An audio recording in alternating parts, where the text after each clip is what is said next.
심리적인 문제는 약이 듣지 않는다. 두통약, 소화제보다 좋은 치유 방법. 여러분 안녕하세요. 약 없이 건강을 찾아드리는 자연약사 심재문이에요. 여러분은 혹시 아침에 출근하려는데 머리가 띵하거나 배가 묵직하게 아파서 움직이기 싫었던 적 있으신가요? 혹은 시험을 앞둔 자녀가 갑자기 배가 아프다고 호소하거나 중요한 발표를 앞두고 극심한 소화불량을 느껴본 적 있나요? 이런 경험은 단순히 소화기관의 문제가 아니라 사실은 마음에서 시작되는 신호일 수도 있어요. 오늘은 이런 심리적인 문제가 어떻게 두통이나 소화불량으로 나타나는지, 그리고 이런 증상을 자연적으로 치유할 수 있는 방법에 대해 알려드릴게요. 마음이 보내는 신호? 몸으로 나타나다.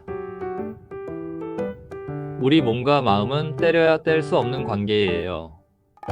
스트레스나 불안 같은 감정은 단순히 기분만 영향을 주는 게 아니라 몸 구석구석에 신호를 보내요. 심리학에서는 이런 현상을 신체화라고 부르는데요. 쉽게 말하면 마음의 문제가 몸의 증상으로 표현되는 거예요. 예를 들어, 긴장을 심하게 하면 속이 더부룩하거나 배가 아프고 머리가 깨질 듯 아픈 경험이 있죠? 이런 증상은 몸이 아니라 마음에서 시작된 경우가 많아요. 실제로 미국 심리학회 보고서에 따르면 병원을 찾는 환자 중 약 70%는 뚜렷한 신체적 원인을 찾지 못한 채 심리적인 문제로 내원한다고 해요.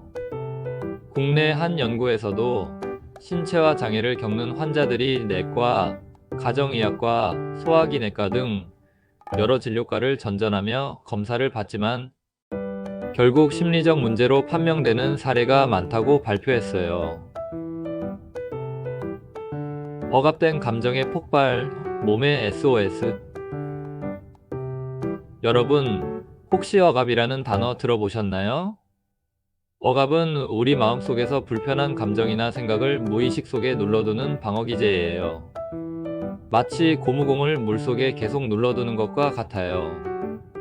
잠시 숨겨두는 건 가능하지만 언젠가는 펑 하고 튀어 올라오게 돼요. 이렇게 억압된 감정이 결국 몸의 증상으로 나타나면 두통, 소화불량, 혹통, 근육통, 가슴 답답함 등으로 신호를 보내요. 그럼에도 많은 분들이 내가 왜 이러지? 병원에서는 이상 없다고 했는데? 라며 혼란스러워하죠.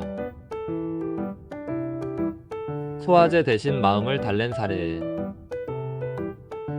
제 약국에 오신 한 50대 여성 환자분 이야기를 들려드릴게요.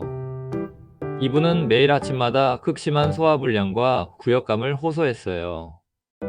여러 병원에서 위내시경과 혈액 검사까지 다 받았지만 이상이 없다고 하더라고요. 상담을 하면서 자세히 여쭤보니 최근 가족 간의 갈등과 직장에서의 압박감이 상당했어요. 이분은 자신의 감정을 억누르고 늘 밝은 척, 강한 척하면서 스스로를 다그치고 있었어요. 저는 이분에게 소화제 대신 따뜻한 액상차와 함께 감정 일기를 써보라고 권했어요. 매일 자기 전 5분이라도 그날 느낀 감정을 솔직하게 적어보고 아침에 일어나서는 가벼운 스트레칭과 명상을 권장했어요. 몇 달 후 이분은 놀랍게도 증상이 거의 사라졌다고 하셨어요.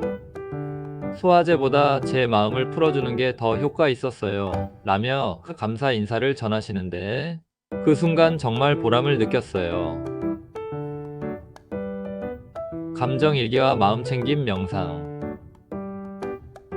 마음의 문제를 치유하기 위한 첫 번째 단계는 바로 인식이에요. 내 안에서 어떤 감정이 올라오는지를 알아차리는 것부터 시작해야 해요. 매일 5분이라도 감정 일기를 써보세요. 오늘 화가 났다. 마음이 무거웠다. 억울했다. 이런 식으로 솔직하게 적는 거예요. 그 과정을 통해 마음의 짐을 조금씩 내려놓게 돼요. 또 짧은 마음 챙김 명상도 효과적이에요. 숨을 들이마시면서 나는 괜찮아. 내쉬면서 지금 이 순간을 받아들여 라고 마음속으로 되뇌어 보세요. 매우 간단한 방법이지만 실제로 뇌에서 스트레스를 조절하는 편도체 활동이 줄어들고요. 전전두엽의 감정 조절 기능이 활성화된다는 연구 결과도 있어요. 허브와 차로 긴장 풀기. 국화차, 라벤더, 캐모마일 차 등 허브티는 심신 안정에 좋아요. 허브 속 플라보노이드 성분이 스트레스를 완화하고 신경을 진정시켜 준다는 연구가 여러 논문에서 발표됐어요. 차를 마실 때는 급하게 마시지 말고 향과 온도를 천천히 음미해 보세요. 그 과정을 통해 자연스럽게 호흡이 느려지고 긴장감이 풀리게 돼요. 내 몸과 마음을 이어주는 걷기. 생각은 머리에 있고 감정은 가슴에 있고 치유는 발에 있다라는 말 들어보셨나요? 걷기는 단순한 운동을 넘어 마음과 몸을 연결하는 중요한 다리예요. 조용한 공원이나 숲길에서 20분 정도만 걸어보세요. 걷는 동안 발바닥이 땅을 디딜 때마다 몸에 전해지는 진동과 느낌을 집중해서 느껴보는 거예요. 이렇게 하면 마음속에 얽힌 생각들이 서서히 정리되고 억눌린 감정이 자연스럽게 풀려요. 창문을 열고 햇볕 쬐기. 햇볕은 행복 호르몬이라고 불리는 세로토닌 분비를 촉진해요. 아침에 10분에서 15분 정도라도 햇빛을 쬐면 기분이 한층 밝아지고 신체 리듬도 안정화돼요. 햇볕을 받으면서 간단한 스트레칭을 해보세요.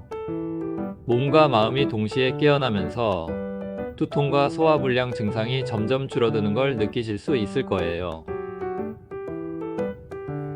주변 사람과 진솔한 대화. 혼자서 고민하고 억압하면 증상이 더 심해지기 쉬워요. 믿을 만한 친구나 가족과 대화하면서 마음속 이야기를 털어놓는 것만으로도 큰 치유가 일어나요. 저희 약국에 오시는 환자분들도 약사님과 이야기만 해도 속이 시원하다고 많이 말씀하세요. 마음을 나누는 순간 이미 치유의 문이 열리는 거예요. 논문 근거와 임상 보고. 2021년 국제심신의학회에 실린 논문에 따르면 정서적 억압을 줄이고 스트레스 관리 프로그램에 참여한 환자군은 위장 증상과 만성 두통의 빈도가 각각 45%, 38% 감소했다고 해요. 또 독일 민헨대학 연구진은 심리상담과 자연요법을 병행한 그룹이 단독 약물치료 그룹보다 소화불량 개선 효과가 1.6배 높다고 발표했어요. 이처럼 심리적 문제에서 비롯된 신체화 증상은 단순히 약만으로 해결되지 않는 경우가 많아요. 마음과 몸을 동시에 돌보는 통합적 접근이 필요해요. 몸과 마음은 하나. 오늘 말씀드린 것처럼 두통이나 소화불량 같은 불편한 증상이 계속된다면 단순한 위장약이나 두통약만 찾기보다는 내 마음이 보내는 신호를 살펴보는 것이 중요해요. 억눌린 감정을 인식하고 천천히 풀어주는 연습을 시작해보세요. 몸과 마음은 하나로 이어져 있다는 사실을 잊지 마시고요. 혹시 지금 마음이 보내는 SOS 신호를 듣고 계신 분이 있다면 오늘부터라도 작은 실천을 해보시면 좋겠어요. 여러분을 언제나 응원할게요. 오늘 준비한 영상은 여기까지고요. 지금까지 약 없이 건강을 찾아드리는 자연약사 심재문이었어요.